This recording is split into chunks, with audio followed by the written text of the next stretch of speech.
Welcome back to the Tribal Lines podcast. I'm your host, Stephen Lupo, and I'm here with the man, the myth, the legend, my co host, Pat Johnson. What's up, dude?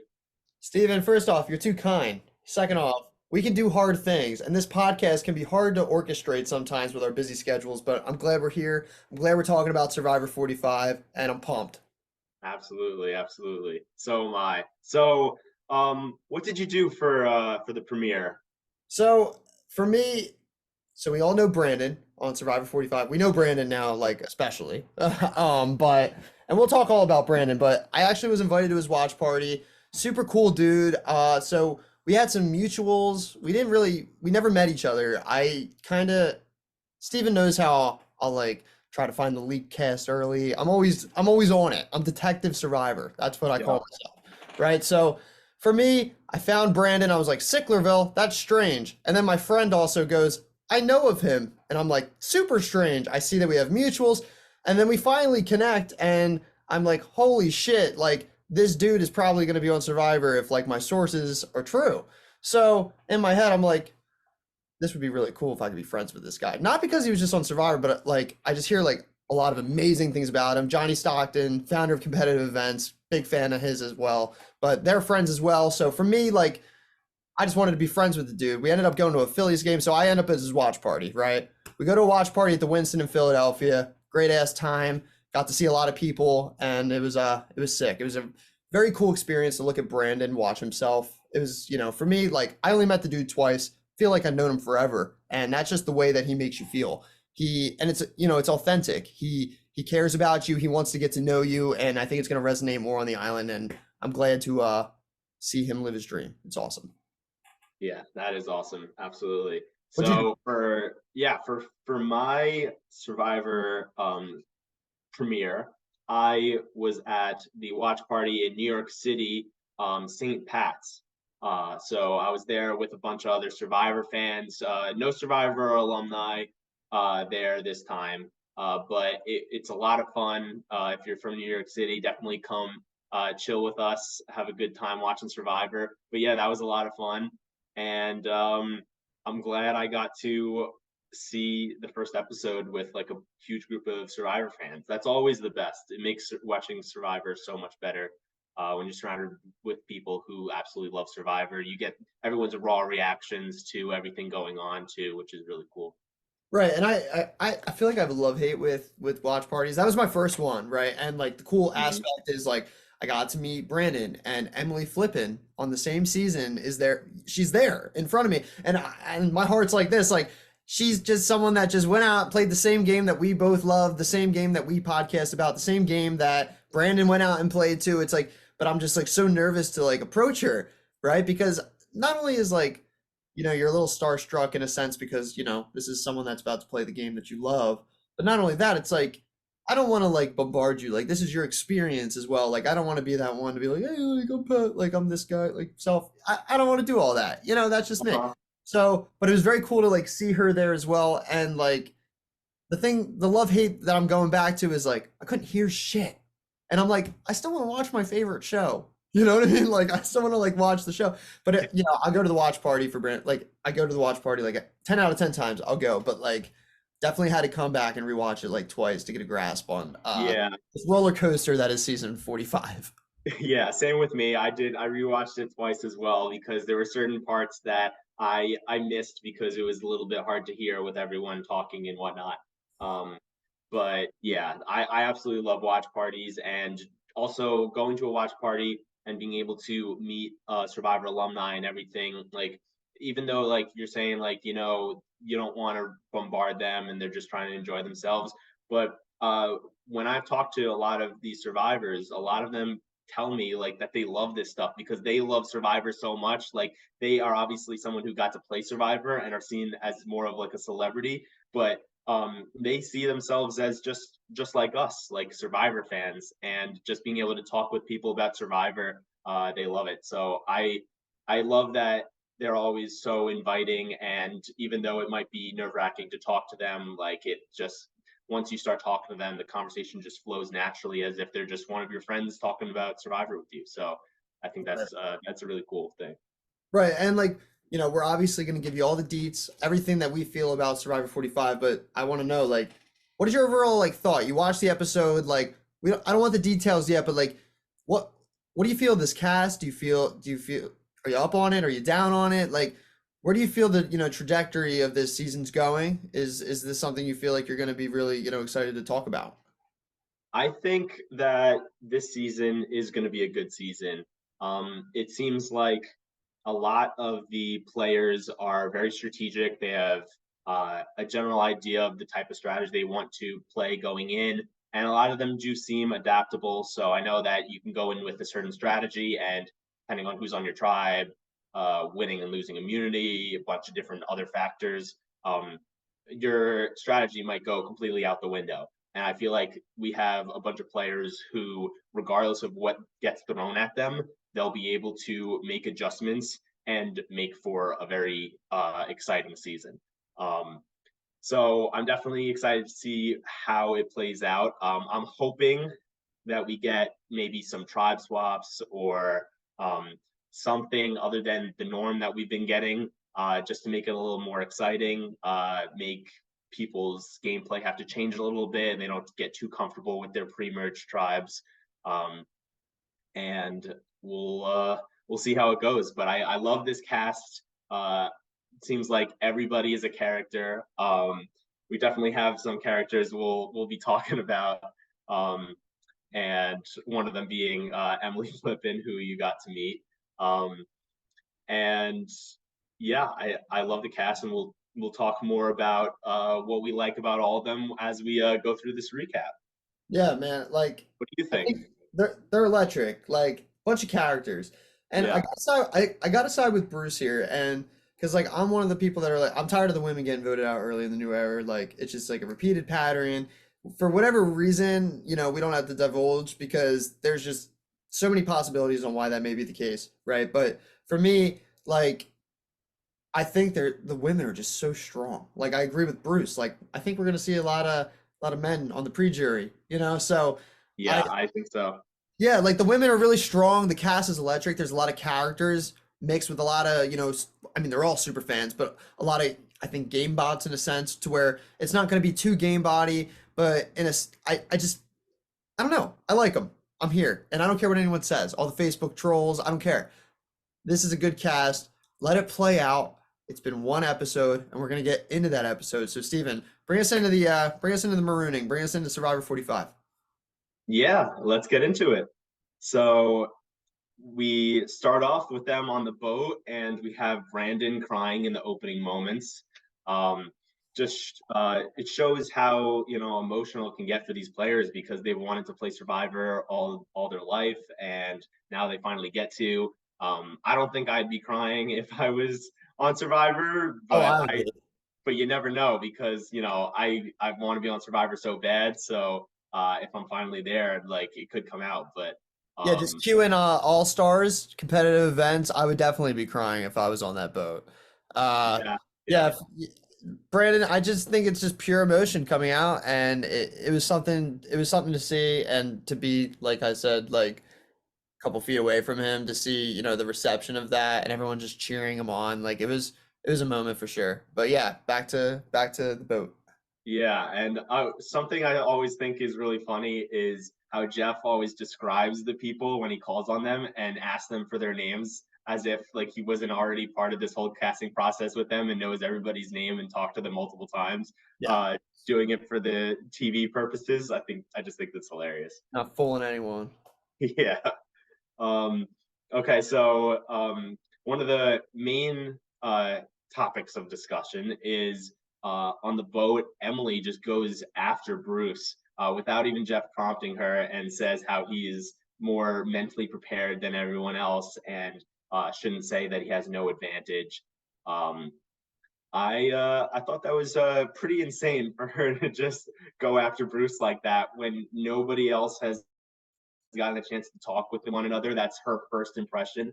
And maybe she was trying to paint a target on Bruce's back, but I feel like in reality, she's just painting a target on her back, showing everyone that she's a very like aggressive and like I'll say what I have to say kind of player. Which I don't know if I would ever want to be aligned with someone like that. Yeah, I mean, for me, it's like I could see both sides of it in a sense. It's like holy target. You haven't even talked to anybody yet, and you're coming in hot. So you show that you're super opinionated. You show that you can speak, your mind. And Survivor, you have to be very selective with that. And I feel like there's a time and place to be that upfront, and not when you haven't talked to even your tribe mates yet. Like they haven't even spoken to each other.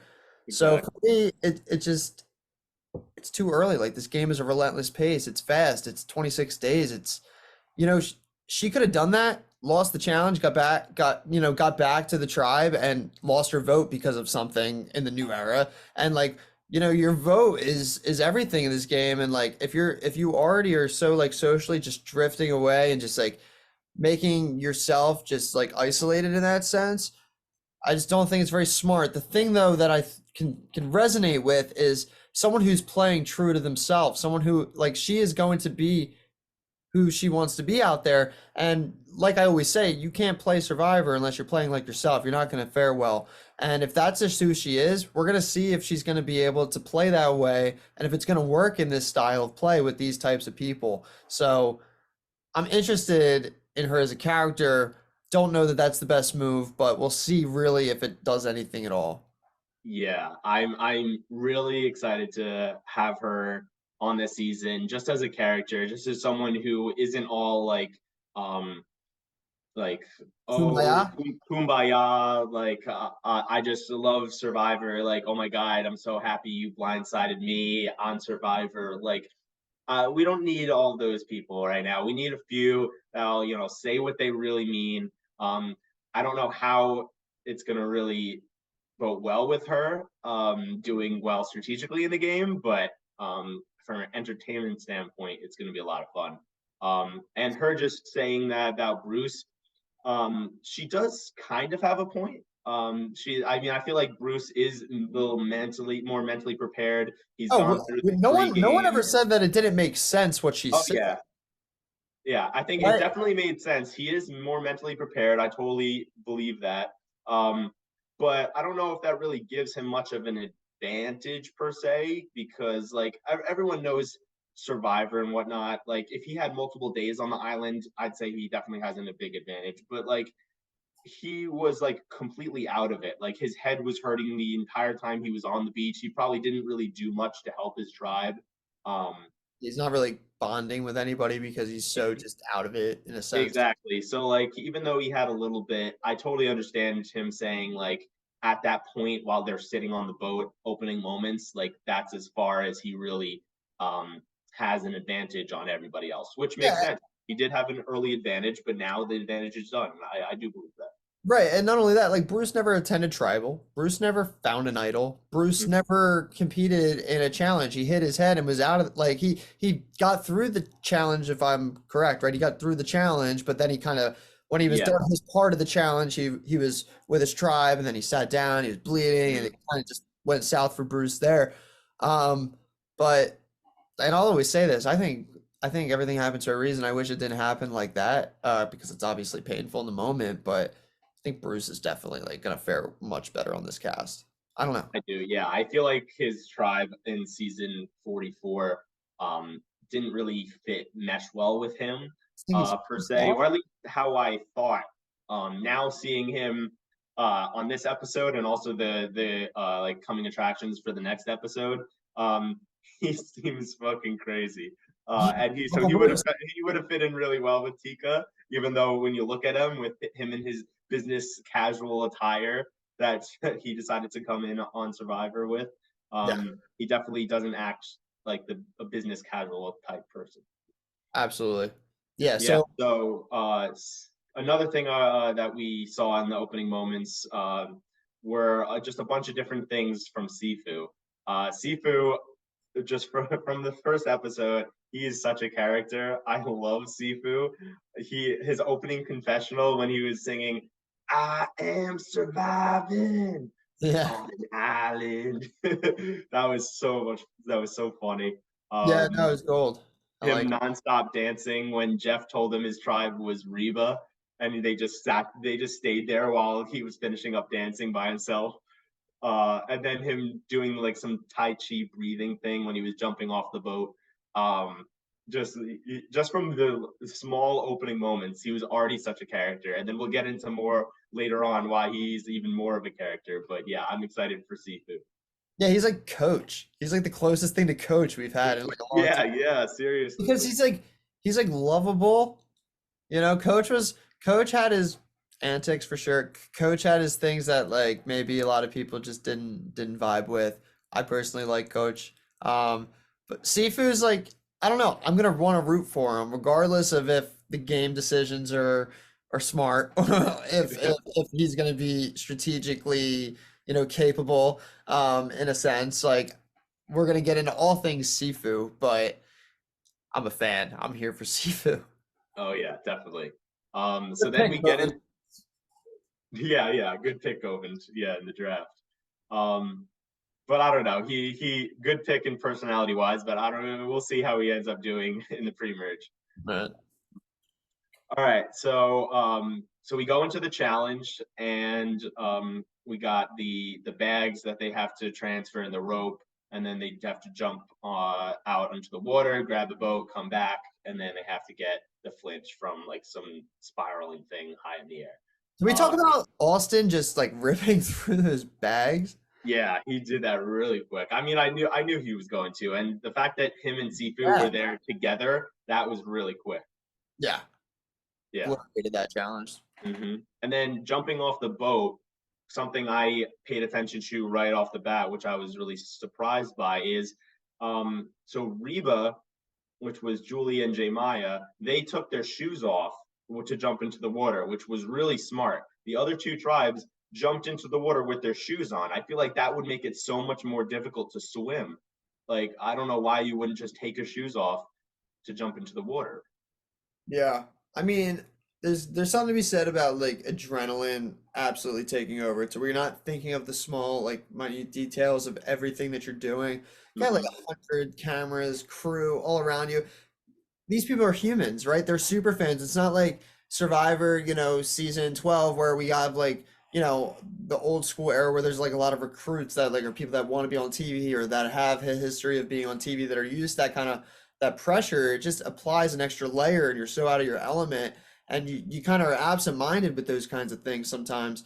And whether it was intentional or not to keep the shoes on, it definitely was not a good choice to keep the shoes on.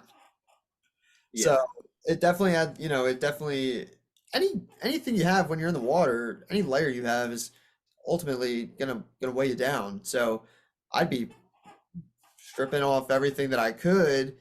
yeah. Um, Like Jake I'm having to thinking of. jump in with his business casual attire on. He had his tan khakis. He had the belt, um the shirt, Yeah. um the dress shirt. And same with Bruce. He didn't have to do it for the challenge, but he eventually had to jump off the boat to get in his boat and go back to the camp. Um, it's the I know they have to do it for like the clothing department like chooses kind of what they wear. They submit like a bunch of options and whatnot. But I always think it's funny every season when there's someone wearing something that if you were not a Survivor fan and you just put Survivor on your TV and you were told that they have to survive on an island and you see someone in business casual attire, you're like, why the hell would they choose to wear that Yeah. to survive on an island? Like it's just those kind of clothing choices definitely make me laugh. Yeah. Yeah, certainly. But yeah, we Yeah. get into the challenge and you want to talk a little bit about the challenge here? Yeah, Brandon. Let's talk about Brandon. So he tried to jump onto the ladder off the boat. He fell. He tried to get back up, and he couldn't get up. That was the real deciding factor on who won, pretty much, because In the Lulu lead. was literally like I don't know 10, 15 seconds away from winning. So that definitely cost them their supplies. Mhm. Um, I think um, the pants that he was wearing that he jumped into the water with, I think they must have gotten like a lot of water like in them, and that probably weighed it down even more, which made it a Certainly. lot tougher for him. That's what Yeah. I'm thinking. Mhm. I think he should have been a little bit more careful, making sure that he got from the boat to ladder rung that was not in the water, Right. he kind of just leaped and like fell off the boat. Every other tribe and Sean stayed on the boat and jumped onto the ladder successfully. So I think that was a big downfall of him too. But yeah, it was not a good showing for him early on. Right. Yeah. I mean, Brandon's clearly struggling. Yeah. For me too, I got to think back to my experience, which is nowhere close to playing Survivor. Played a game, played a live game where I had to swim, and you're going so fast because you're trying to catch up. And when you finally get to your destination, you swim back, and like you just honestly feel like you are running out of breath. You feel like you're just like losing it in a sense. I remember like getting out of the water and just like throwing up immediately, and like I couldn't get my heart rate down. And I feel like for him, like swimming such a long distance, finally gets in the boat, paddles back, and then can't get his footing, and the panic sets in, right? And when panic Yeah. sets in, there's really nothing you can do other than try to calm yourself down. Why Sean didn't like run immediately to help, I don't know. Yeah. You know, I was also kind of surprised by that too. Yeah. yeah, but for Brandon, obviously that's a tough moment for him. But I'm glad he was able to, to get up and was able to get and to finish, the challenge. Medical didn't have to get him onto the boat. He was able to get onto the boat. And I think that's the most important part. He wants to go out there to grow. That's what he said in his pregame, interviews. He wants to go out there to not only live his dream of, the favorite show that he loves, but, he wants Survivor to turn him into the person that Survivor can make him. And he wants to allow that to happen. He's so out of his element, he says out there. And I think for someone to finish that, we have to give credit at the same time as much as we have to, acknowledge that, it was not the best performance. And Exactly. it's And okay. Yeah. I feel like mentally it got to him too. Like Yeah. I I feel think that's like what it if was. yeah, if it wasn't such a high pressure situation, I think he'll be able to do it decently easy. Brady Maybe can slip climb a up. ladder. Like for people on Twitter that want to use their Twitter fingers and just want to like sit on a couch and just talk shit, like honestly, like he can climb a ladder. Like, you Yeah. know what I mean? It's just stupid. It's silly. Yeah, But and it's like, also because he has this anxiety that he says yeah, it's definitely going to be a very difficult thing for him in this game. It's definitely going to break him down, and it's going to make him tell himself that he might not be able to do something. And hopefully he's able to get past that and believe in himself. Because if he just keeps um, saying that his anxiety is getting the best of him and that it's all in his head, it's going to stay in his head. But if he can get out of his head and just give it his best shot, I think he'll do better with the challenges. But yeah, also first immunity challenge was a weak performance by him also, so that's definitely something scary for him moving forward if he's going to be a challenge liability for his tribe. So we have Reba winning the reward. Lulu almost won, but Reba ended up getting the supplies, and then they had to send Caleb, Sabaya, Brando, and Jake to Sweat versus Savvy to try to earn the supplies back.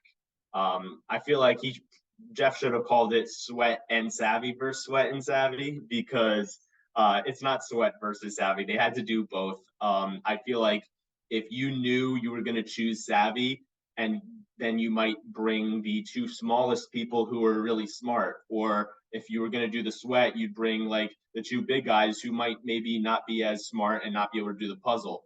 well, So thank God the pairs ended up being the pairs because yeah, it they was had a perfect fighting because chance. Like, both of them were smart and they had enough strength on both sides to be able to get it done in a decently fast time. Brando was an interesting selection. That was tough for him to carry the wood and everything, but yeah, I'm glad that they chose who they chose and it wasn't like such an insane blowout because one person couldn't do like the puzzle or the wood.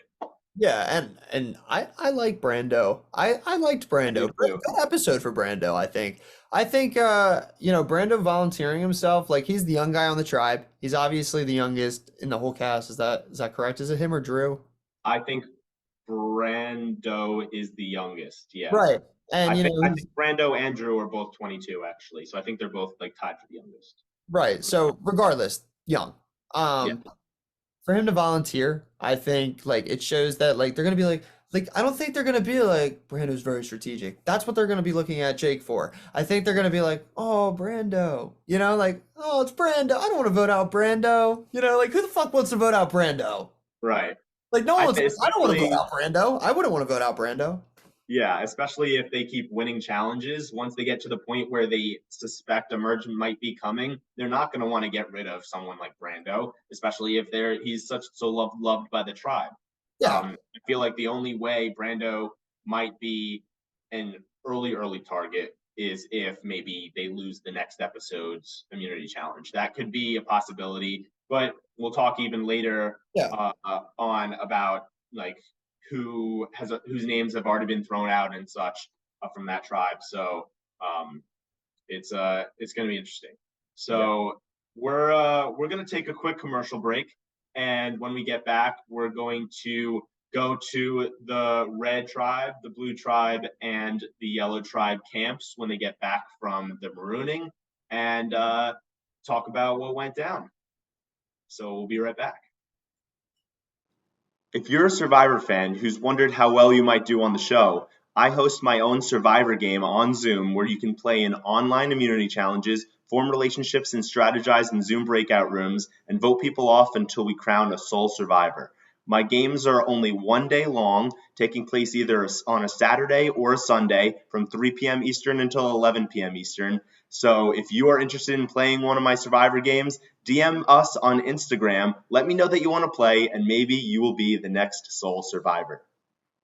Welcome back to the podcast, and let's talk about our tribes. So we have the red tribe, Reba.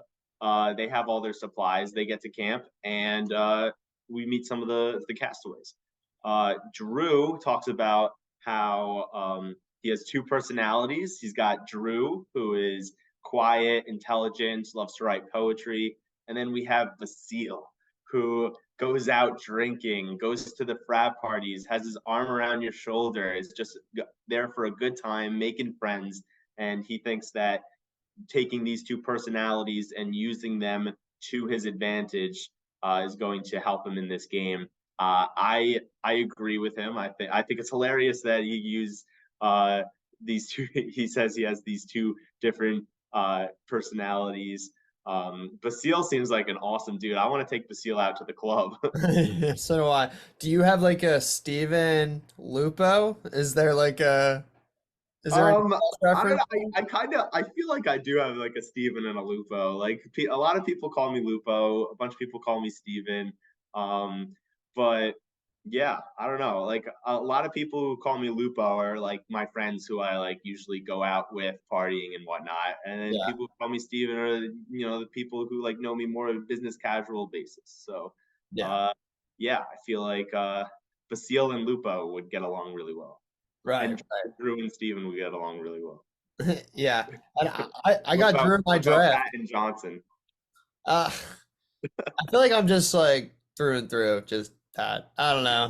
I feel like no one's like, "What up, Johnson?" I don't know. I feel like I'm just very through and through, like I said. But I have Drew in my draft. I have Basile in my draft. So if I have Drew, that means I have Basile too. So that's good for me. I would You hang got out with Basile any you got day of the four week. people on your draft team now. Essentially, yeah, it's like a double weapon I didn't know that I had. And it seems like him and Jay Maya may pick something up there. Jay Maya comes off as a singer-songwriter, tells the tribe that singer-songwriter. We haven't had like many of those in Survivor, especially like recently. I think, as a singer-songwriter myself, like you have to be very vulnerable. You have to be someone who, can put yourself out there in a sense. And I think if someone like Jemiah, someone like Drew can connect there, I think that could be something to look out for. What do you think? I agree. I think that they could definitely form a bond that way. I think that yeah, Drew and J Maya could work well together. I think Basile and Austin could work well together. So yeah, so we'll see how that plays out. But Drew, I feel like based on his interviews. I wasn't really super high on him preseason. Um, I still am not too high on the guys on that tribe. I feel like one of the guys is going to go early because I think the girls are going to link up. But I don't know what guy it could be right now. Like it could be anybody. But Drew has Besides been having, Austin. yeah, besides Austin. Yeah, But Drew has he's been having a lot of good confessionals. So that's either because he's going to be an early boot and they're trying to get in as many as possible, or he's going to be a big part of the season. So I'm excited to see which one it is. right. Um, but and then yeah, and then Julie, when they all come back to and like start introducing themselves and everything, she really plays up the mom card. She shows her excitement, says hi family, um, and even before she said what she does for a living and introduced herself, her tribe mates were already calling her mom. So I think that will really help her in this game, playing up the mom role. Um, and she's very smart not to say that she's an attorney and to say that she's an at-home art teacher. Um, because we see what happens with Jake, and we'll talk about that a little bit more soon. But it doesn't seem like it's a good idea to tell people you're an attorney on Survivor. Yeah, yeah. I mean, Julie, I see what she's doing there. For me, like, I, I feel like if I was out there, I believe her, right? That she does the art thing. But I would still, Absolutely believe her. I feel like there'd be something else. I'd be like, what else is there to this like mom that's been through something? Like, everybody has like a story out there in a sense. Like, for me, Well, I think talk about her divorce. Maybe that could have uh, been one of the things that she had to overcome is the reason why she got put on the show. That's what yeah. people thinking as was her big thing. Yeah, and I like Julia. I think that like going into going into the season, I thought that she was gonna be like a lot more like energetic and like animated in a sense. Like I feel like she's like doing a good job of like blending in a sense and not doing too much. Like I don't know, I think Julie like I liked her in episode 1. I think she had a good episode. Like I think there wasn't anything telling that, that she could be in any danger. But we didn't get a lot of red. I'd say we get the least of red in the premiere here. But we got a Yeah. lot of Sifu. Hmm. Yeah, we'll get a lot of Sifu. We'll get a little bit more of Austin. But yeah, Sifu's definitely taking control of this red tribe in our hearts, at least. Right. Um, but yeah, I also think Julie and Drew could work well together. Them being the youngest and oldest on the season, Julie could be like a mom to Drew. So I could see that panning out as well. Mhm. Uh, so we now at Blue, Bruce is back. He's finally back on the beach without a head injury, which is awesome. And he pretty much talks about how he doesn't want to be known as the dad. He doesn't want them to look at him as a dad, wants to look at him as the fun, crazy uncle, and just there for a good time. Someone, and he says this in his confessionals about how he wants to be the one that they look up to, and like he can give some advice, but is not the one, not going to be controlling, not overbearing, just someone fun and cool to hang out with. And I think that's a good strategy for Bruce. um, it does seem like he can't really help giving advice to his tribe. He talks about the palm fronds not being very important, and then is giving uh, a lot of other advice on what to do, where to put things, and whatnot. But luckily, he's doing it, at least from what I was seeing, and not in a controlling way.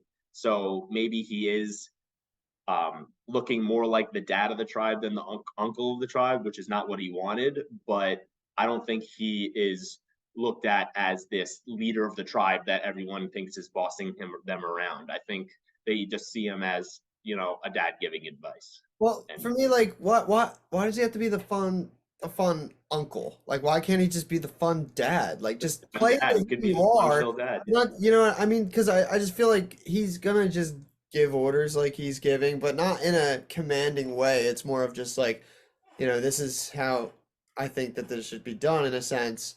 He's gonna give his wisdom. He's gonna give his, direction in a sense.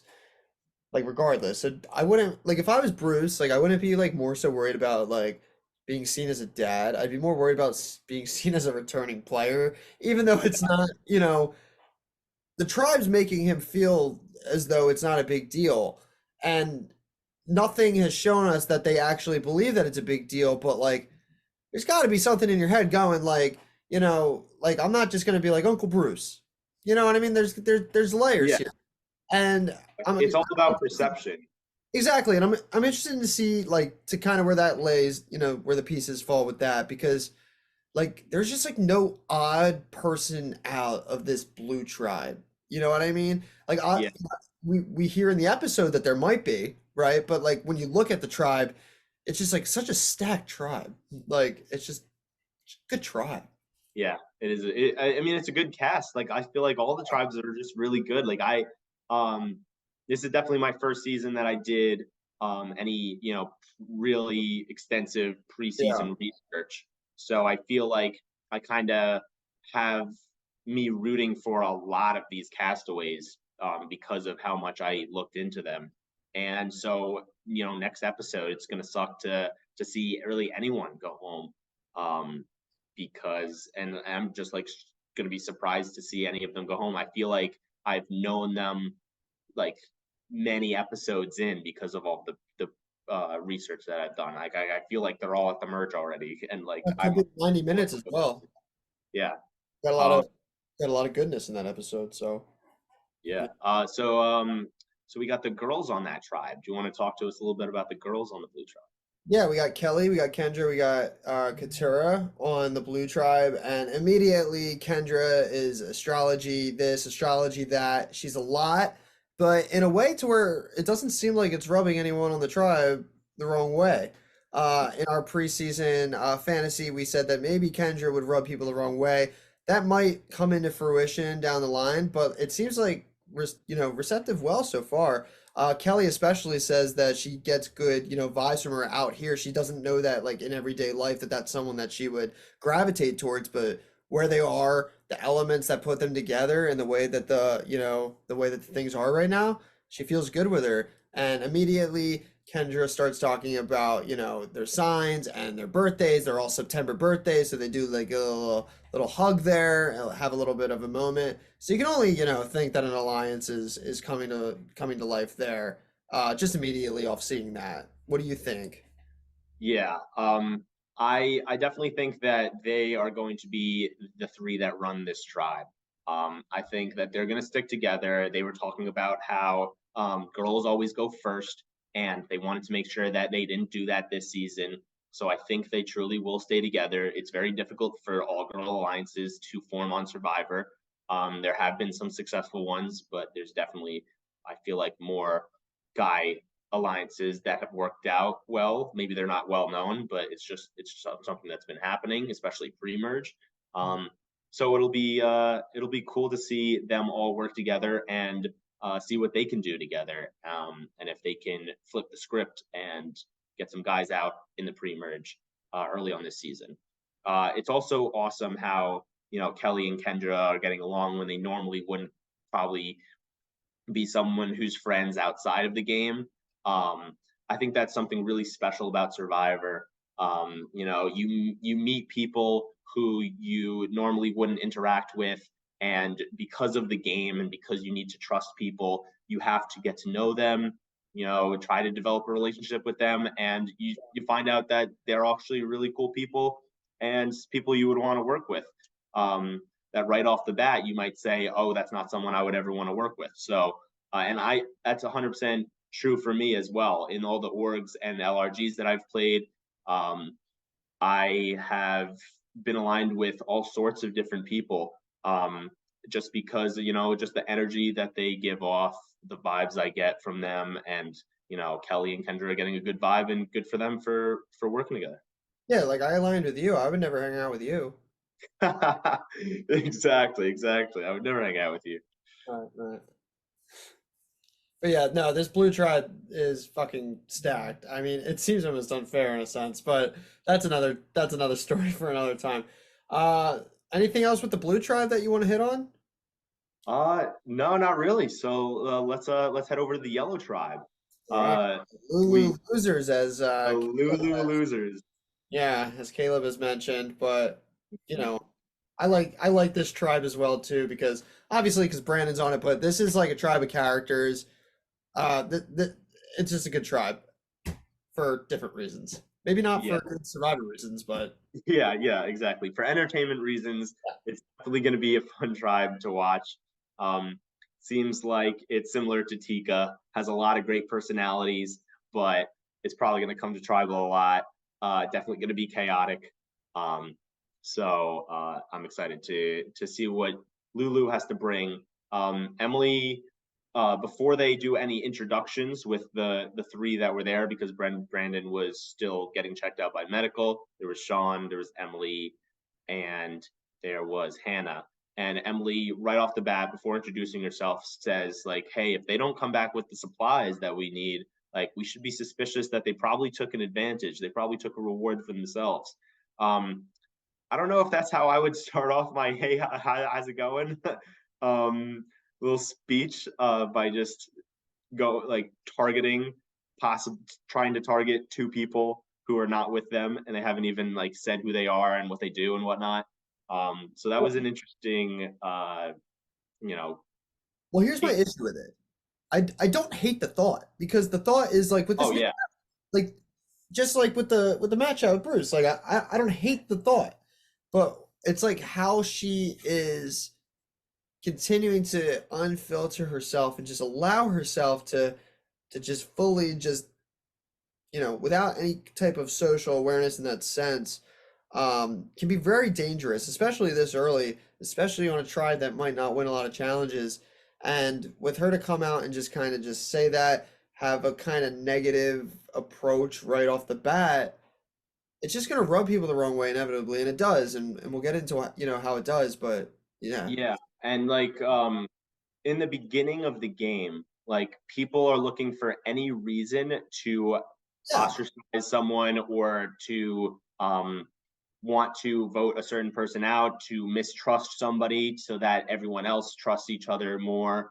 Um, you're looking for literally anything, and you don't want to be that outright about stuff like that. Like she has the right idea, but maybe that's something that after you like introduce yourself, you start getting to know people. Maybe your first game talk with them to start getting an alliance going is to pull them aside one on one and be like, hey, like I really hope they come back with the supplies because if they don't, we should think about maybe they took an advantage. Doesn't mean that they did, but something to keep in the back of our minds. We might not be able to trust them very well. I don't know, like something little, not like completely saying like, oh, if they don't come back, they have an advantage. You don't want to say that, and saying it in a group setting when you haven't had a chance to develop relationships and develop trust that way is was where I was like, ooh, that's not the best game move. yeah, and Sabaya says it, at tribal council. We'll get to tribal council later, but she says it perfectly. Like by acting this way, she's isolating herself to the tribe Mm-hmm. essentially, to where you just don't want to do that. Especially there's no room to hide. There's six people. Like after the marooning challenge with Brandon, like, and he says this in his confessional, like he's going to be looked at as a challenge liability, and he's able to hide because someone like that is on his tribe. Like that's how you know you need to pump the brakes there, not hit the gas like Drew would say. Or is that Basile? I don't know which part. I don't know if that's Drew or Basile that was, hit, Pumping the gas. you know, but Emily Yeah, is gonna be fun to watch. We'll see uh, if she crashes and burns, but she'll be fun to watch. definitely going to be fun to watch. And then Brandon joins them from medical. He's worried about his future challenge performance, which rightfully so. And but it seems like Yellow isn't doing much at camp.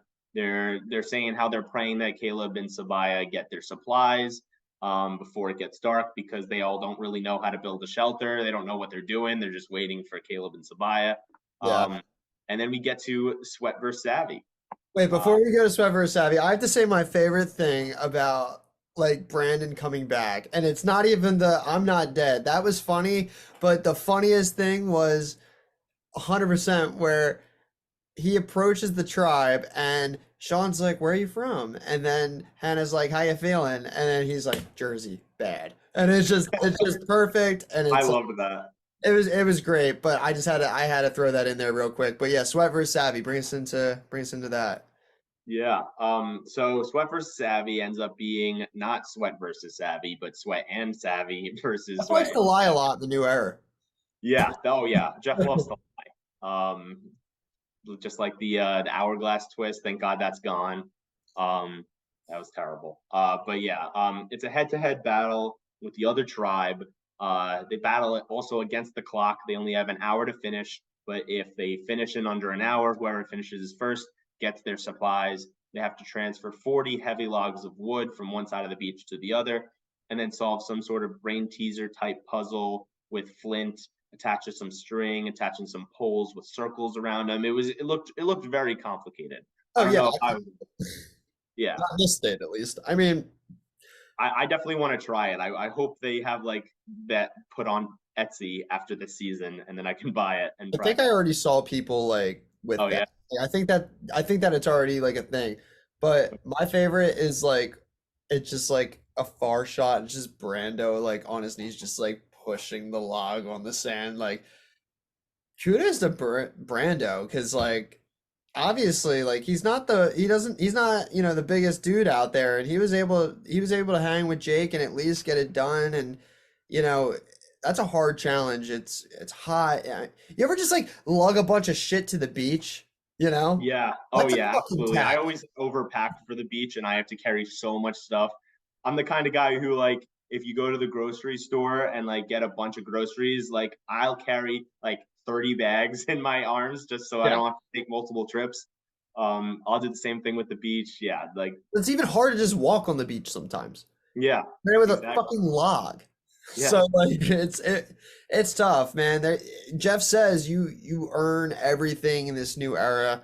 We're obviously seeing that Jake, he's a big, strong guy. Caleb Sabaya is a strong woman out there. She was Hmm. struggling. She had to coach herself through the whole thing. She starts talking to herself. My girlfriend was watching with when I was doing the rewatch, and she was saying like that is so smart because like really just like manifesting that you are going to finish this and like coaching yourself. Caleb was even inspired by the way that she was doing that, and it was even motivating him as well. And they got through the logs, but the puzzle or whatever you want to call it was a brain fuck. Yeah, that was really tough.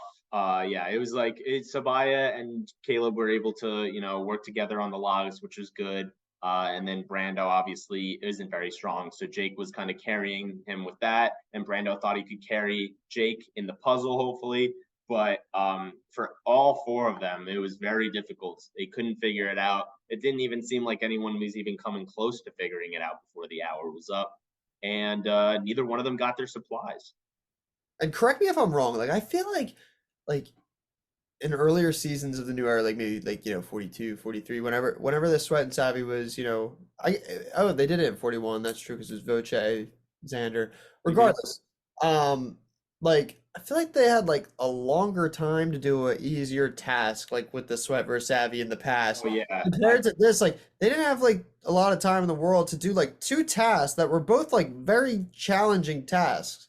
Like remember like 43, they just had like Ryan just like dug an X and found it. Like it was just like, yeah.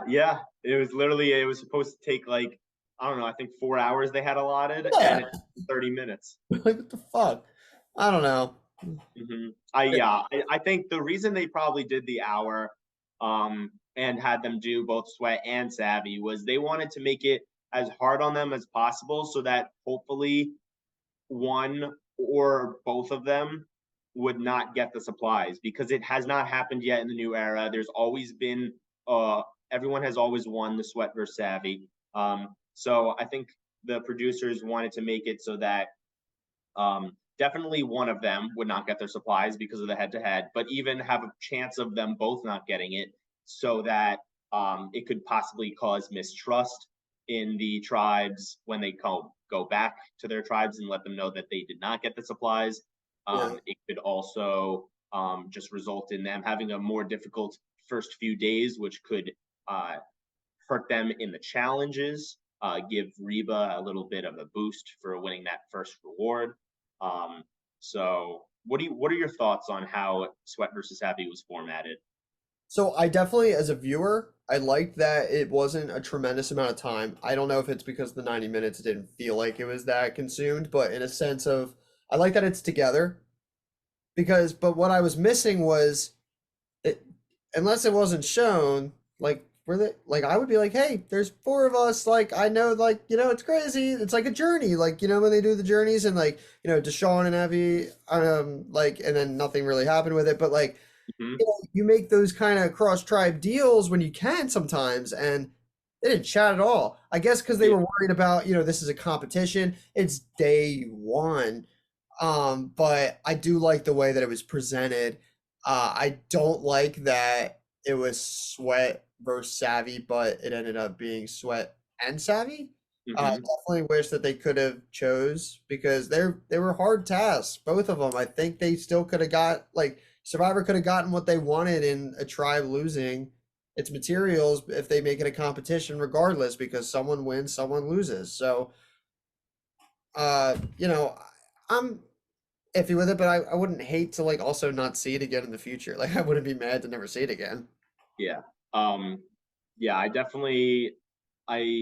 think that they should have tried their best to talk a little bit more with the other people in the other tribe. Maybe they Maybe, did, but I feel like we would have seen it. yeah, I feel like they could have, but I also think they probably didn't have much time, to be honest. They probably got to the beach and then they were told by production they had to read it off and then start. And then they were so focused on the challenge that they weren't talking during the challenge. And then True, when they the didn't challenge was plan. over, maybe they had to hop right back in the boat.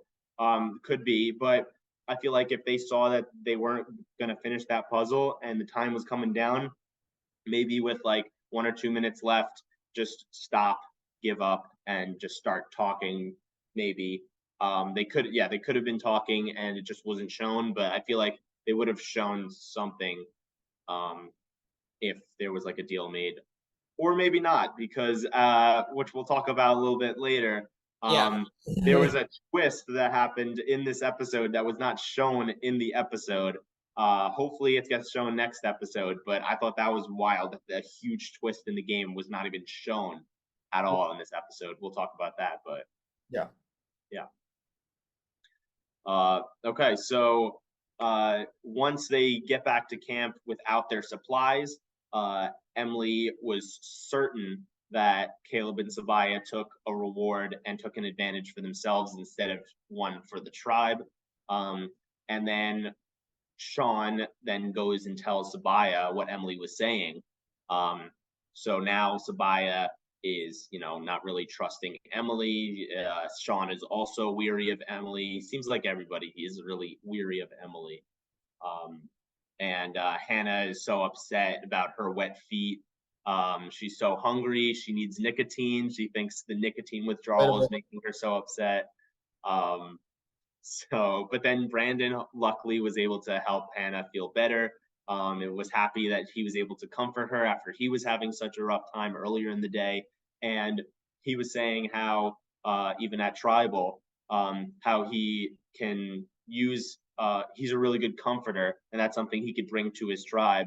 So I think just showing how comforting he was to Hannah.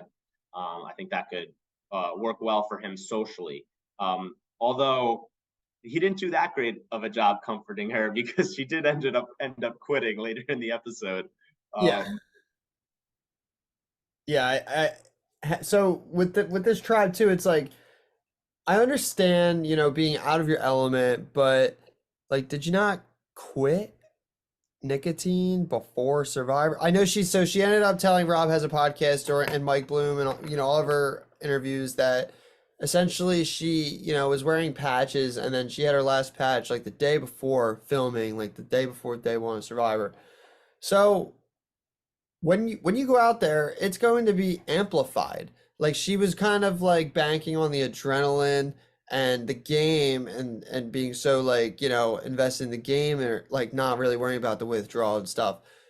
Can't really bank on that. And I know that she knows that. I'm not insulting her intelligence in the slightest, but it's just you're playing Survivor. So I think it was more of a matter of, she got out there, understood and realized that this was not for her. She was out of her element and just really just backed herself in a corner to where she couldn't find a way out, and she couldn't find a way to make this, to swing this thing, and she didn't want to take away from the other five, and inevitably. So, Right. Yeah. um, Yeah. I feel like, yeah, I think she definitely should have, um, researched maybe a little bit more about like what you need to do to prepare for Survivor. Like a lot of people, not even as big as nicotine, like literally don't, like stop drinking coffee for 3 months in advance. yeah, Um, yeah, they, yeah. they Owen was might, saying that on his yeah. podcast, with Rob. So, Yeah, exactly.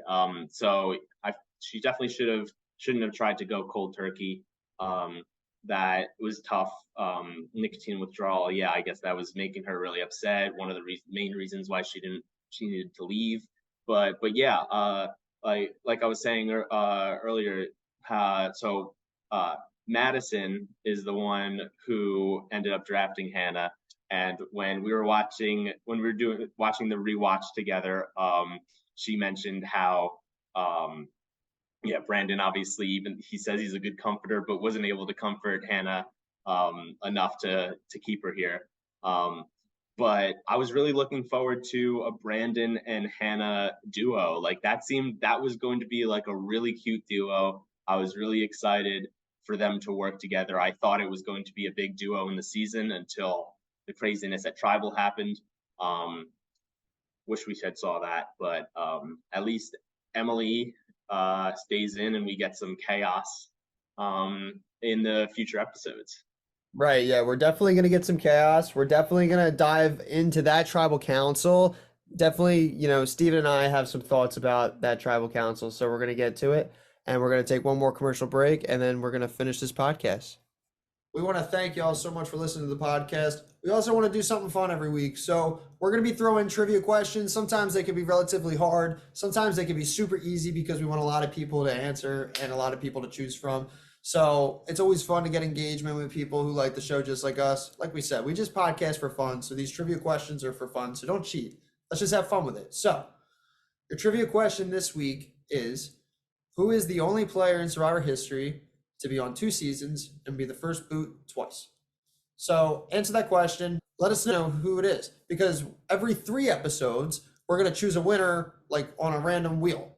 So you answer 3 correct times in a row, well, your name is going to be on that wheel 3 times. You have a better chance at winning. So happy trivia, happy guessing, and let's get back to the podcast. Welcome back to the Tribal Lines podcast. We're going to finish this thing up, but look, the 3 girls that we talked about earlier on Blue, on Bello, they might have a target in their vision already. They haven't lost anything yet. They don't have there's always a reason to think of a target, of course, just in case, you do lose.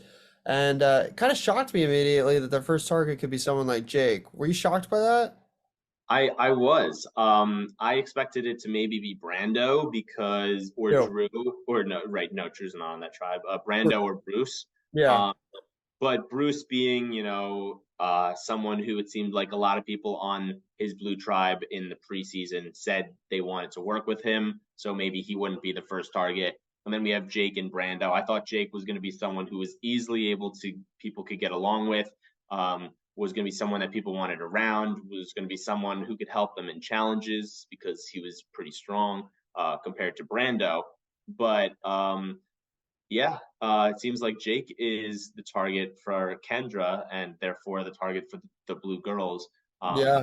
Expect that, and it was because he's a lawyer, Yeah. which Katura mentions. Yeah, yeah. Katura mentions, she's a lawyer herself. She wants to keep that under wraps. She tells everyone that she's a office manager for a nonprofit, something that may be a little less threatening than maybe a lawyer. Um, what I, what she does is super, strategic, and it doesn't show any of her cards. It's great. She puts it all on Jake. She's asking Jake about his career, and she explains to us, when you just pass the bar, that's all you want to talk about. It's everything, it's all the excitement because it's a big milestone. Jake's very excited, and it's something that's new for him. So it's hard to contain that excitement.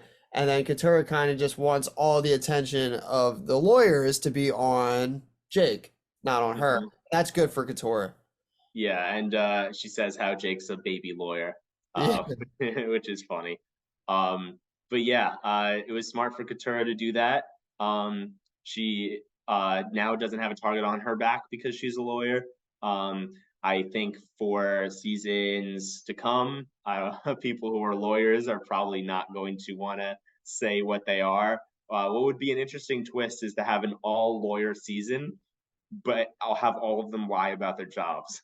that would be that Chaos. would be that would be chaos, for sure. But yeah, so that's what went on with blue, and then we come to get back to yellow for a quick second, and we see how they're all making their shelter, and everyone's being super positive, helping around camp, working hard.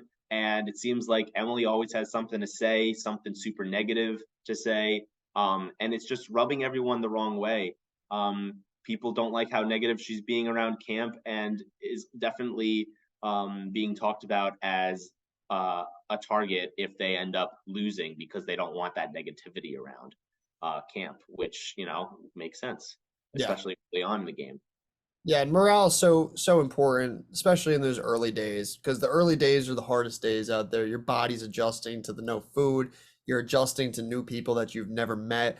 You're not sleeping, you're not eating, you're not comfortable at all. So morale is very important. And if you're just bringing it down, that's just as bad as someone bringing down your challenge performance. It's the same thing. It's just what pisses you off more, what makes you tick more, Right. and she's certainly making people tick.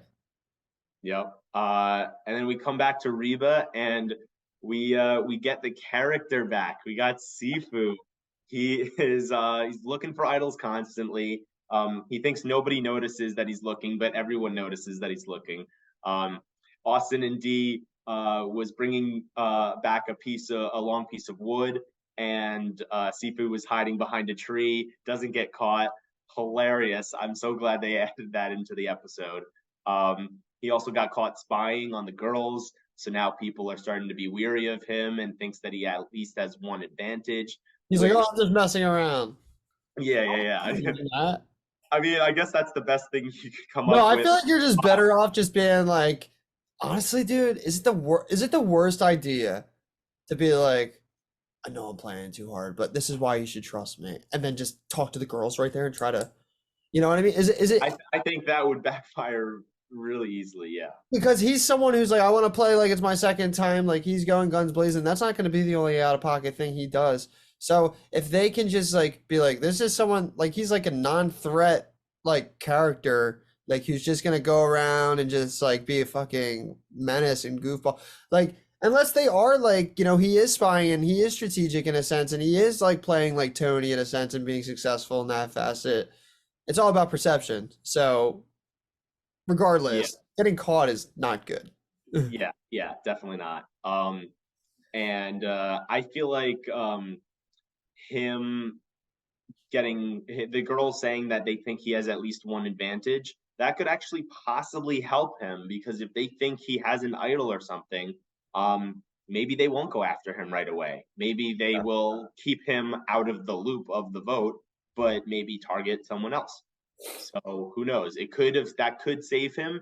It also, I think, will definitely put him at the bottom of the tribe, but doesn't necessarily mean he will be the first one out. Definitely going to be interesting to see what happens if Reba ever goes to tribal. Yeah. Um, but then we have Austin, grabbing wood down the beach, and he finds the beware advantage, and he opens it right away. I knew he was going to open it right away. He says that he wants an idol. He wants some sort of advantage early on in the game because he knows he's going to be a target later on when he makes the merge because he feels confident he'll be making the merge because of his social ability, his physical ability, all put together. So he opens it. It says he needs to complete a series of tasks to find the idol, and until he finds the idol, he cannot vote. And the first task is to decode the hidden message on the tribe flag. Now, I looked at the decoder piece of paper that he was given, and it looks like it's the bottom of the letters of a certain saying, and he needs to maybe line them up with what's on the flag. Yeah. And after looking into it, it seems like it says dig at fallen palm tree X. So I think there must be a palm tree that is in the shape of an X that is kind of like kind of close to the ground, and he has to dig underneath it. And something will be underneath it that maybe gives him his next task or gives him half the idol, and then he has to do another task to find the other half. Who knows? But that's the first step, and we'll see how easily he'll be able to figure that out. Glad it's Do you not phrases again. what? I'm just Yeah, glad they're not saying stupid phrases again. yeah, I'm happy there's no phrases. Yeah. Now, what do you think Austin's gonna do with this Beware Advantage? Trying to figure out the code. Do you think he's gonna do it himself? Do you think he'll bring in one other person to help him try to solve the code? What do you think? No, I think what I could see happening is he's gonna have to rely on some tribe mates in order to get this task done. But not obviously when you're in a tribe of six and you're looking for an idol, you don't want five tribe mates helping you find that idol because then it's what's the point of the idol? It's more of like I think he might have to pull in someone like a Drew or a D, and help him. Like maybe like someone needs to play lookout while he deciphers the code here. You know, it's I have no idea, really. I'm excited to see more. I'm excited to see, because there was an S at the end of tasks. So I'm excited to see like what series of tasks. It was his Right. reaction to that was pretty funny because he's just like reading it casually, he knows what a beware advantage is. He's kind of just like reading it like, okay, I'm gonna have to deal with this. And he's like, and a series of tasks, and he kind of puts his hands, in his face, and he's like, oh my God, like, but Hmm. this is Survivor, so he's like the type that's like built for this, I think, though. Like I think he is gonna end up with the idol. So I think he'll end up with the yeah, idol too. I think he'll try to figure it out on his own, up until the point where good. he loses. And then once he loses, and if he needs a certain vote to go his way, whatever allies that he needs to back him to get this idol and have his vote, maybe he'll pull them in. Or maybe if they keep winning and he eventually needs to get this idol, maybe one or two tribals down the line, if they're still winning, maybe he'll pull in a Drew or a J Maya or someone smart who he has already started aligning with, who he trusts will not tell anybody else. So we'll see what happens with that. We get to hear a lot about these different castaways prior to the first immunity challenge. Kind of sets us up to see who ends up going to tribal first, and let's get into this immunity challenge. Yeah. Uh, so in the immunity challenge, just some things that popped up that I wanted to talk about, where Yellow was sliding down face first into the mud every single time until Caleb went last and slid down regular. I don't know why they were doing that. They were getting their entire face planted with They're just mud. representing their tribe at this point. Like it's just a Yeah. representation, just fall flat on your fucking face.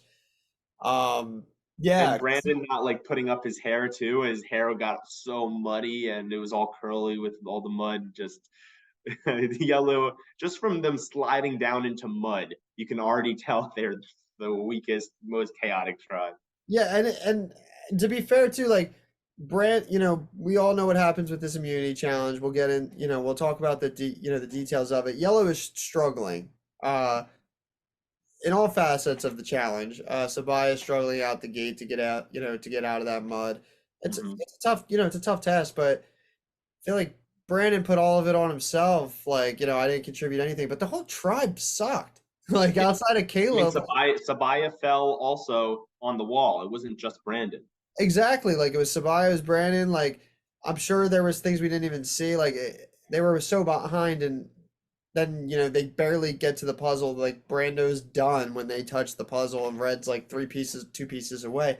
So you can't blame anyone for the puzzle either. So they just sucked collectively. There was really no one to blame. Uh-huh. Uh-huh. They And just, yeah, what was funny in the very beginning of the challenge was I don't know if it was the first or second person to go. I think it was the first. Bruce going up the first wall before the slide down into the mud. There was like some wooden, like it was like a wooden cage or something he had to go under. And while he's climbing under the wood, Jeff yells, "Keep your head down." I thought that was hilarious that he said that while Bruce was going, just to make sure that he doesn't get injured again from the wood. That was really funny.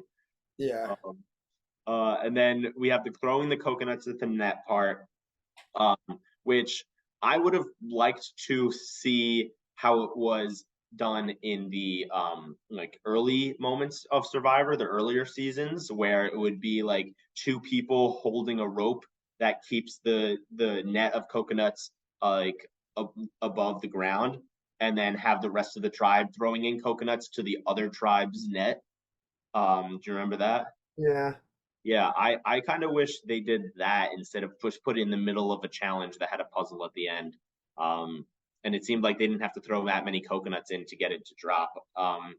I want more of those kinds of challenges where it's like you're holding the weight on your shoulders, and like people have to, if like answer a question correctly or something, have to add like weight to their stick, and then whoever drops last wins immunity. Yeah. Um, I think they're just, just it's a different challenge, just variety, yeah, preference. But I hope we do see some of like the older challenges back in, just, decently, changed up and stuff. Because I like to see a lot of new things, but I do like to see things get brought back as well. But with this challenge, Yellow's just behind. They're a sinking ship. They lose the marooning. They lose Sweat versus Savvy or Sweat and Savvy. They lose, hmm the first immunity challenge, and it's not a great look for Yellow right now. I thought it was funny and cool how they used the buffs to pull them up.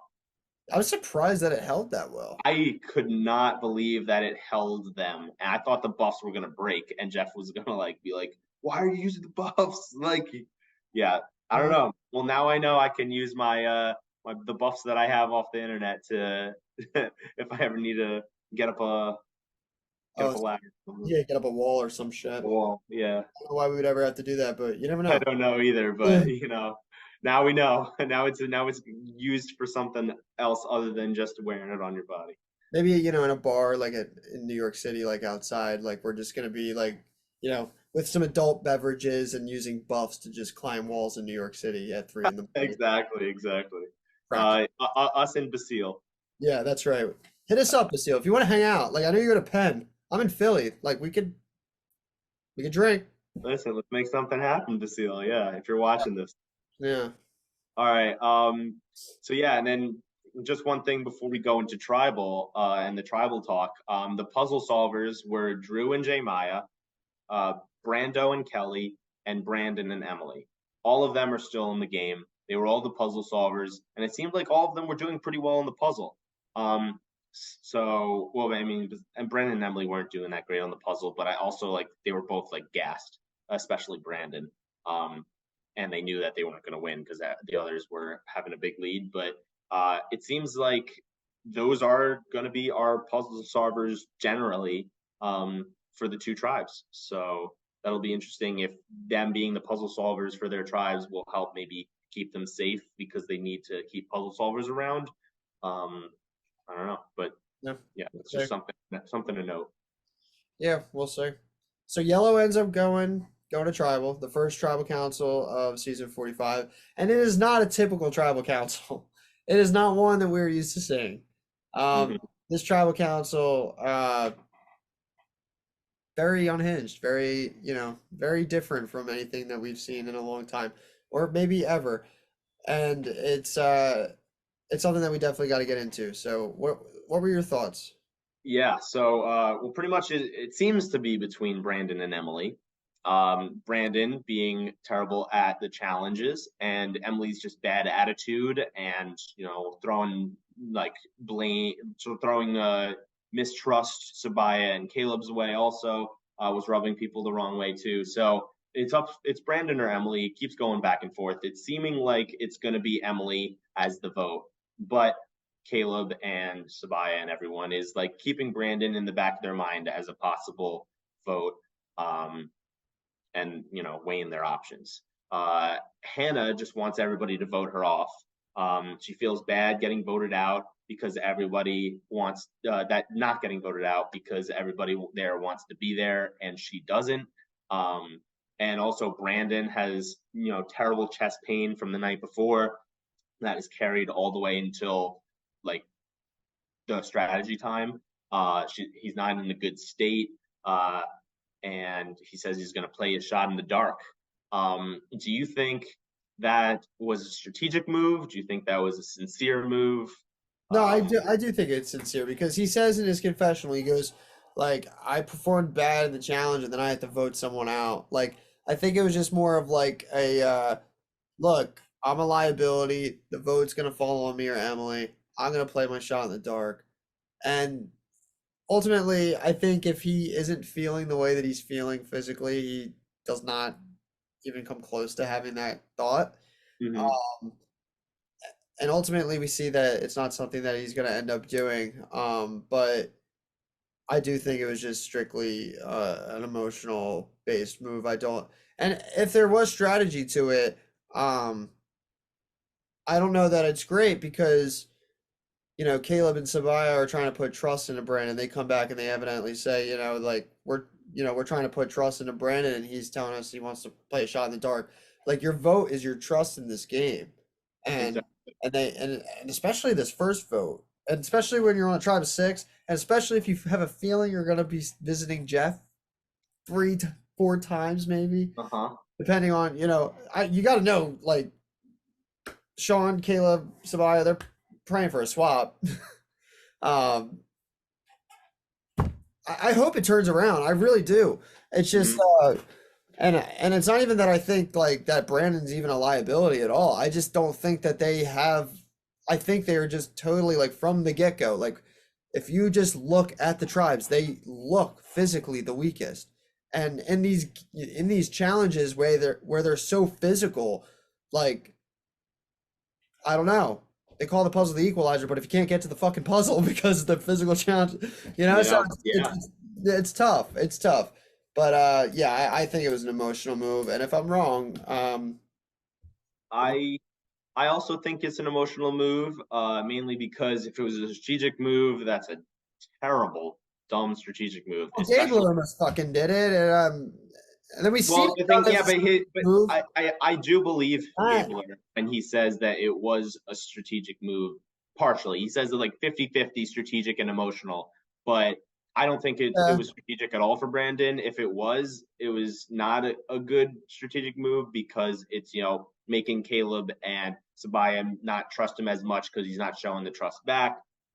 Also, uh, this kind of move was used by Matthew last season, where yeah, he played a shot in the dark because like, oh, like I hurt my arm, I'm gonna be not as helpful in challenges. Like I might be me. I'm gonna play my shot in the dark, and he was able to get away with that. But the real reasoning he played it was so that he didn't have to vote for anyone because there were so many names going around. He didn't know what majority was going to be, especially with Brandon's idol. Um, that I don't think that was the case for why Brandon did it here. Hey, what's up? Harper in the chat. Yeah. Um, Watch the episode. He's a Brandon fan, and he's a Survivor 45 fan. But anyway, continue. mhm. um, so yeah. So Brandon, I think if he was doing it for that reason, it wouldn't make sense because everyone seemed like they were all putting all their votes on Emily. So even though he didn't want to vote for someone when he was probably a big reason why they lost the challenge, um, he there was only one other person that was going to be receiving votes. So why not vote in the majority and save Yeah. your dark for another time where maybe you think you're on the chopping block, but you don't know who is actually the target. Maybe use it then, or use it when you're actually like about to go home. Yeah. Um, I think it was definitely an emotional move, but luckily he didn't have to use it because there was no official tribal. It would have been interesting to see if they let them vote, and if Brandon still would have played the shot in the dark, even knowing that everyone wanted to vote out Hannah because Hannah was going to leave. Uh, No, he definitely wouldn't have because if yeah. you remember correctly at Tribal too, he says he's like, we all love this game so much, but like if Hannah, like if she wants to go, why vote someone else out? So I think he even got to the point where he's like, okay, well, at least I'm not first. Like, and Hmm. not only that, it's like there's a lot of upside for Brandon. Like it's day one. Like it's one fucking challenge. We've seen David Wright go out there, be out of his freaking element. We've seen Cochran go out there sunburnt like terribly and just like totally someone you write them off right away back in those Survivor days, and they go to make it deep or sometimes win the game, and there's a lot of upside there. But yeah, not your most typical tribal council. Hannah ends up quitting. We can say quit because Jeff calls it a quit. Hannah herself calls it a quit. Rob has a podcast. They talk. They all call it a quit. It's a quit. I've seen like everything on Twitter. It's a quit. And can I say something real quick too, Steven? Like, Hmm. look, you don't have to love and I'm talking to the public. You don't have to love that she quit the game. I don't love that she quit the game. I Me don't neither. think it's great. But that being said, to come at her business, to come at her personally, to say things that are just so it's a fucking TV show. And not only that, it's these are human beings that are putting themselves in such an experience that you can't get your dumb ass off the couch because you're too busy with your Twitter fingers, and you wouldn't last a day in Ponderosa even because they take your phone and you're too busy trolling on Facebook. Okay. And a lot of you guys are like, you blame us, you blame the 20, 30-year olds. It's the 50, 60-year olds like this on Facebook, like just talking crap. Look, it didn't work out for Hannah. Okay. But this is a social experiment at the end of the day. And if you don't want to watch, then don't watch. But look, don't come at her personally. We don't have to love the quit. We don't. We could talk on that as well. We don't. But to come at her personally, it's just sick and it's stupid. So stop doing that. And if you do that, shame on you. Shame on Right, yeah, exactly. I mean, obviously, so many Survivor fans are very upset with the quit. That, a lot of people are saying, like, oh, like, I wanted to be on the show, like, you took a spot from me. Um, I feel like I understand that. We all want to be on the show Survivor. It seemed like she wanted to be on the show until she got onto the island and realized it was really difficult. I guess I would understand if you quit later in the game because you had to deal with so much torture and now you just can't take it any longer. Yeah. But the fact that it was only 3 days is Well, ridiculous. there was no And preparation then, and that's it just where it's was just a all miss. about And the preparation. Yeah. yeah, and Jeff even says, it's a miss on their psychological department. Like they should have just Hannah shouldn't have been out there, is what Jeff said. And it's a shame, but she did handle it with grace. Like I listened to, her Rob has a podcast post game interview. She talks about, just the fear of the public backlash, which she is receiving. But she just seems like she is also just handling it so well. She really just, gave a lot of credit to Survivor for, even just, being on one episode, even though she did quit, like she did watch it back. She did, she wasn't portrayed like super poorly, I don't believe, like in my opinion. And Hmm. so hopefully, you know, all the negativity can stop around that. We can just have a good season and not Yeah. let let's not let that represent and take away from the other 17 players that are going to put on a show for us. Exactly. That's one thing that comes uh, as a benefit from this quit. Like obviously, no one wants to see a quitter, especially when so many fans want to be on the show. But it ended up working out because one, Emily's still in the game and is gonna give us some really great TV. If Hannah didn't quit, Emily would have been gone, and we would have been out a great confessional person, and someone to definitely cause some chaos on that Lulu tribe. Um, and it gives the other five people who really want to be there a chance to continue playing. And watching it back, I would hate to see someone quit, and it definitely does upset me that she did end up quitting. But if I was out there playing, I wouldn't want to be voted out when someone else doesn't want to be there. And so I'm happy Hannah did what she did. The fact that she didn't really want to be there, she knew everyone else wanted to be there. Um, Obviously, we didn't want to see a quitter, but if anything, if a quit was going to happen, I'm glad it happened early on. I'm glad the people who want to be there are still there, and we're still going to get a great season ahead of us.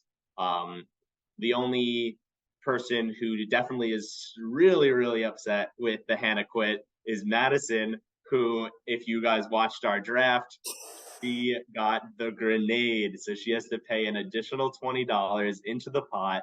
Um, I thought she had the best team uh, besides mine. Um, and Hannah, I thought, was going to be a real contender. Um, I obviously didn't see her psych evaluation, so didn't realize she was huge into nicotine and decided not to quit before going on the show. But I really thought she was going to have a good chance of doing well, and she was in a good position on that tribe. She was safe for at least two tribals if she actually wanted to play. Yeah, Um, so uh, yeah, that's it. Sucks for Madison. She'll be on as a guest host in the very near future, so we'll be able to bring that back and talk to her about that. absolutely. And And speaking of Govind is happy with his strategy too. yeah, yeah. And speaking of guest hosts, next week we have another episode coming at you guys. We have our episode 2 recap coming with friends of mine. Survivor Angelica. It's a game up near it, New York. It's in, I don't even know where it is. It's like in the middle of freaking nowhere. I met some buddies there, Matt Colper, Ty Owens. They're going to join us next week, break down Survivor 45 episode 2. So that's going to be fun as well. Steven, anything else you want to hit the kids with before we go to bed? Yeah. So we talked about the tribal councils, so we don't really Yeah. need to talk too much about that. But some things that were talked about prior to the tribal council was Emily's pitch. Now, Emily tried to pitch that Caleb and Sabaya were super close. They were the strongest people on the tribe, therefore they instantly bonded, and they're just going to pick everyone off one by one if we don't go after them now. That's what she pitches. Um, and Emily therefore pitches Caleb. And then Brandon goes and tells Caleb that Emily is throwing out his name. Caleb is shocked at how Emily is playing this game so poorly. And at that point, it pretty much seems like Emily's going to be the vote. Yeah. But a vote for Brandon is still on the table. That's what Caleb says. So you never know, just to add some suspense for the viewers. Um, they think Emily wouldn't be loyal to them long term, but Brandon is bad at challenges. Um, like we said, Caleb calls them the Lulu losers. We'll see if that name continues and if they keep losing, which I suspect they kind of will. And Caleb says he's trying to build a coalition to go into the next portion of this game with him. And I think he's definitely going to be a big player. I think he's starting to build his coalition. Hopefully, he gets a good coalition behind him to help him get into this merge part of the game because I do think he'll end up making the merge. Um, and yeah, we'll see. We'll see how that goes. Emily at Tribal calls herself a weird, aggressive Emily. I don't know why you would call yourself that in front of your tribe. Like that's a Yeah. weird, aggressive version of yourself. I wouldn't say is the best form of yourself. So making it seem telling everybody that that's how you are in this game right now definitely isn't a good sign. But she knew she was on the chopping blocks. She was just grasping at straws. Mhm. Um, and Sabaya is and Caleb both are really upset that they have to vote Hannah out because they really wanted to get Emily out, especially because Emily was going after both of them. But they didn't want to risk voting out Emily and then Hannah quitting, and now they're down to only four people. Mhm. So that makes sense. It's unfortunate for them strategically. Now they have a bad challenge performer and they have someone constantly targeting them that's going to be around for at least 2 to 3 days minimum.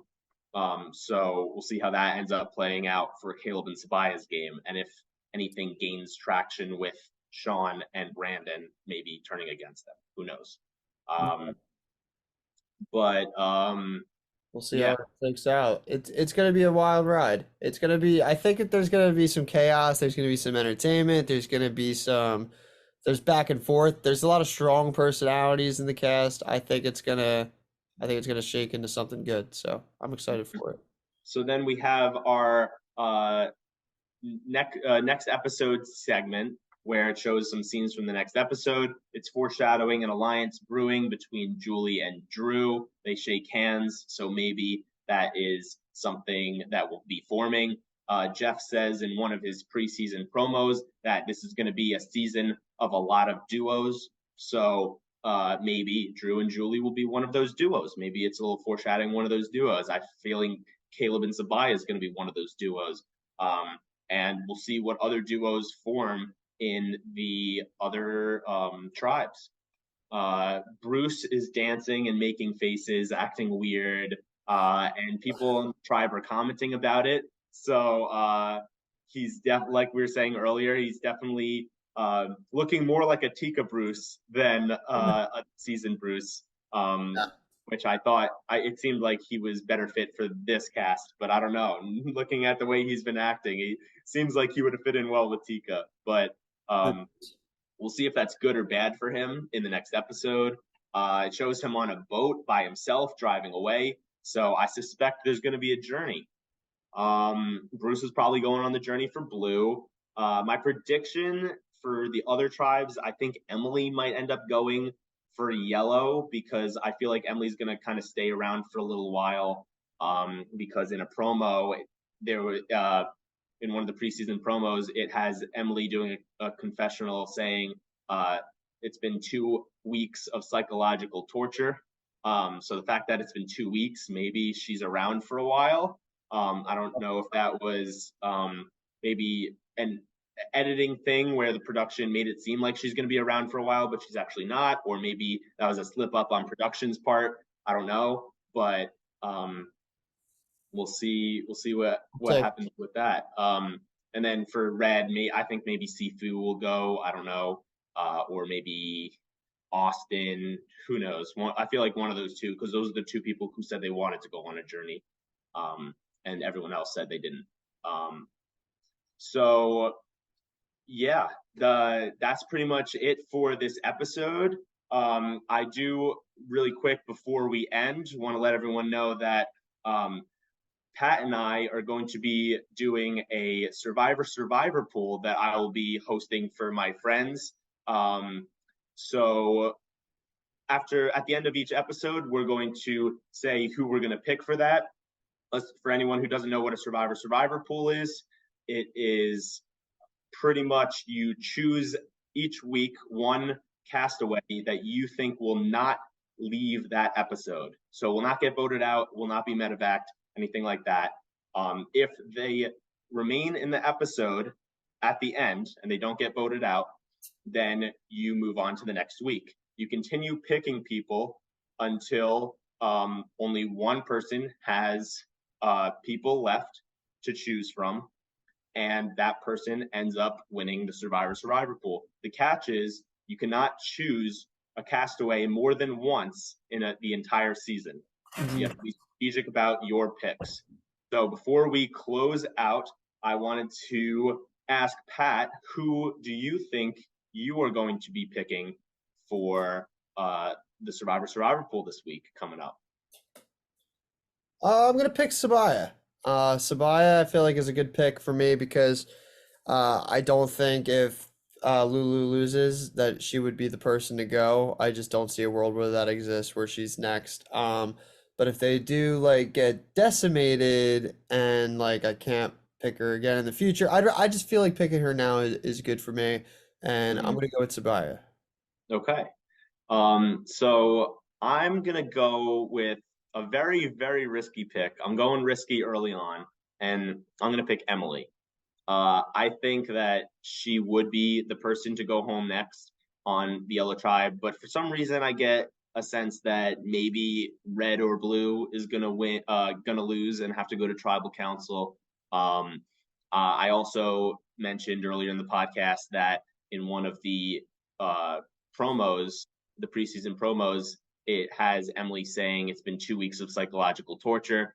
So I can see a world where she doesn't get voted out next episode, and we continue seeing confessionals from her. I also think that Emily's not going to go home because in the previews, it mentioned how, in the previews for the next episode, it mentioned how everyone was really scared of Emily staying in the game any longer, how they wanted to target her. And I feel like whenever it's pretty obvious in the previews who's going to be the next target, that person almost never goes home. Right. So I think like it's the producers trying to make it seem like Emily's the next to go, but she's not actually going to be the next to go. So I'm going Hail Mary. I'm going Emily, and we'll see if that helps me later in the Survivor pool. Because if I pick Emily now and she goes home in a couple of episodes, then I'll have a lot more people to choose from than people who wouldn't be choosing Emily. True. So Yeah, it's a good pick. yeah, let's see if that There's works no out for us. biscuit. You never know. Thank you guys so much for listening to our first episode recap of Survivor 45. We have many more episode recaps to come with some great guest hosts, and we're excited to kick off this season of Survivor. Thank you guys. It's gonna be fun. Let's do it. See ya.